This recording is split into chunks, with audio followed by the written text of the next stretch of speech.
एक समय की बात है। एक गांव में एक किसान और उसकी पत्नी रहते थे। उनके पास एक छोटा बेटा था। एक दिन किसान ने खेत में काम करते समय एक छोटे से नेवले का बच्चा पाया और उसे घर ले आया। उसकी पत्नी को यह नेवला अच्छा नहीं लगा, लेकिन किसान ने उसे समझाया कि नेवला उनके बेटे की रक्षा करेगा। कई महीनों तक नेवला घर में रहा और किसान का बेटा और नेवला अच्छे दोस्त बन गए। एक दिन किसान और उसकी पत्नी खेत में काम करने गए थे और बच्चा घर में सो रहा था। तभी घर में एक विषैला सांप घुस आया। नेवले ने सांप को देखा और तुरंत उस पर हमला कर दिया। एक लंबी लड़ाई के बाद नेवले ने सांप को मार डाला और खुद भी घायल हो गया। किसान की पत्नी जब घर लौटी तो उसने देखा कि नेवले के मुंह पर खून लगा हुआ है। उसे लगा कि नेवले ने उनके बेटे को नुकसान पहुंचाया है। गुस्से में उसने नेवले को मार डाला, लेकिन जब उसने घर के अंदर जाकर देखा तो उसका बेटा सुरक्षित सो रहा था और पास में मरा हुआ सांप पड़ा था। अब उसे अपनी गलती का एहसास हुआ और वह बहुत पछताई। यह कहानी हमें सिखाती है कि हमें जल्दबाजी में बिना पूरी सच्चाई जाने निर्णय नहीं लेना चाहिए। एक समय की बात है। एक विशाल जंगल में एक मगरमच्छ और एक बंदर रहते थे। वे दोनों अच्छे दोस्त थे और एक नदी के किनारे अक्सर मिलते थे। बंदर एक बड़े पेड़ पर रहता था और वह पेड़ मीठे मीठे फलों से भरा हुआ था। बंदर प्रतिदिन पेड़ से फल तोड़ता और मगरमच्छ के साथ बांटता था। एक दिन मगरमच्छ की पत्नी ने उससे कहा, मैंने सुना है कि बंदर का दिल बहुत स्वादिष्ट होता है।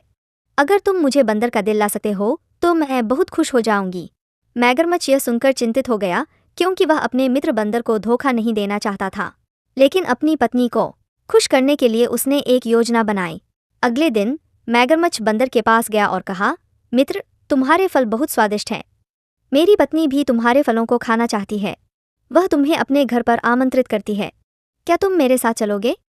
बंदर ने सोचा कि यह एक अच्छा मौका है और उसने सहमति दे दी।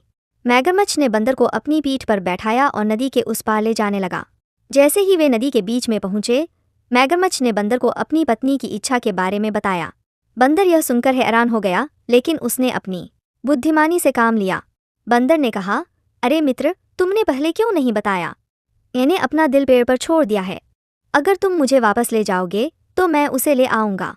मगरमच्छ ने सोचा कि बंदर सच कह रहा है और उसे वापस पेड़ के पास ले आया। जैसे ही वे पेड़ के पास पहुंचे, बंदर तुरंत पेड़ पर चढ़ गया और हंसते हुए कहा, मूर्ख मगरमच्छ, दिल कभी शरीर से बाहर नहीं होता।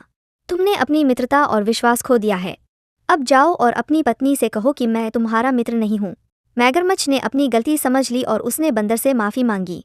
बंदर ने उसे माफ़ कर दिया, लेकिन उसे चेतावनी दी कि फिर कभी ऐसा नहीं होना चाहिए।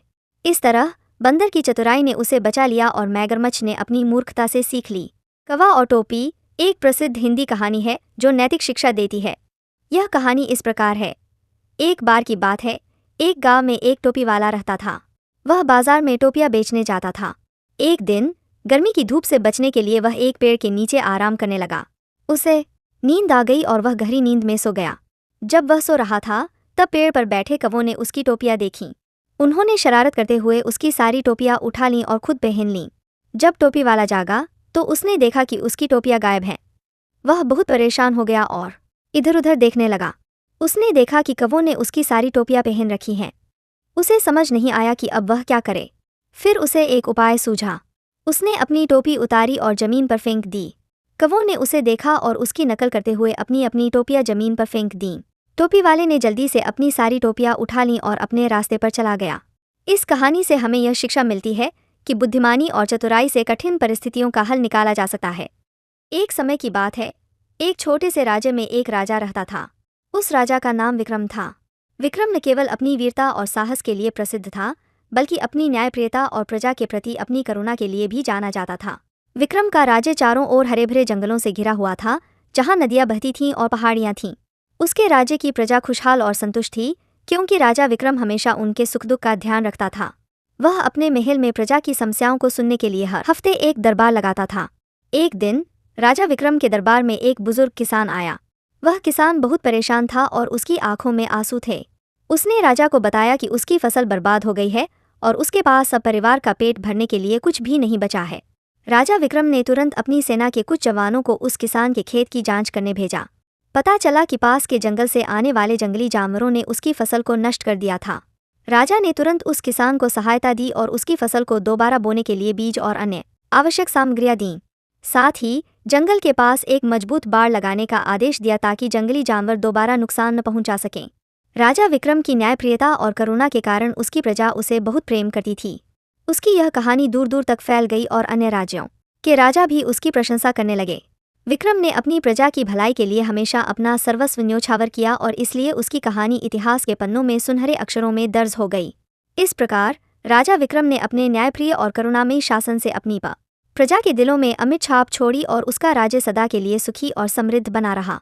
चांद और सूरज की कहानी बहुत समय पहले की बात है, जब धरती पर दिन और रात नहीं हुआ करते थे, सिर्फ अंधेरा ही अंधेरा हुआ करता था। लोग अपनी दिनचर्या अंधेरे में ही निभाते थे। इसी बीच एक दिन भगवान ने यह देखा कि लोग अंधेरे में रहने की वजह से बहुत परेशान हैं। तब उन्होंने एक उपाय निकाला। भगवान ने दो भाइयों को बुलाया, चांद और सूरज। दोनों भाइयों में बहुत प्यार था और वे हमेशा एक दूसरे की मदद किया करते थे। भगवान ने उन्हें एक विशेष कार्य सौंपा। भगवान ने सूरज से कहा, सूरज, तुम आकाश में चमको और धरती पर रोशनी फैलाओ। लोगों को दिन के समय काम करने के लिए उजाला मिलेगा। सूरज ने भगवान की आज्ञा मानी और आकाश में चमकने लगा।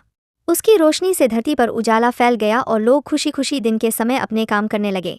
फिर भगवान ने चांद से कहा, चांद, तुम्हें रात में आकाश में चमकना है। तुम्हारी रोशनी से रात में धरती पर थोड़ी रोशनी रहेगी ताकि लोग रात के समय भी सुरक्षित रह सकें। चांद ने भी भगवान की आज्ञा मानी और रात में आकाश में चमकने लगा। उसकी मंद रोशनी ने धरती पर एक शांत और सुंदर माहौल बना दिया। इस प्रकार चांद और सूरज ने मिलकर धरती पर दिन और रात का संतुलन स्थापित कर दिया। लोग अब दिन में काम करते और रात में आराम करते। दोनों भाइयों ने अपनी अपनी जिम्मेदारियों को निभाते हुए धरती को खुशहाल बना दिया। इस तरह चांद और सूरज की कहानी ने यह सिखाया कि मिलजुल कर काम करने से हर समस्या का समाधान निकाला जा सकता है और दुनिया को सुंदर बनाया जा सकता है।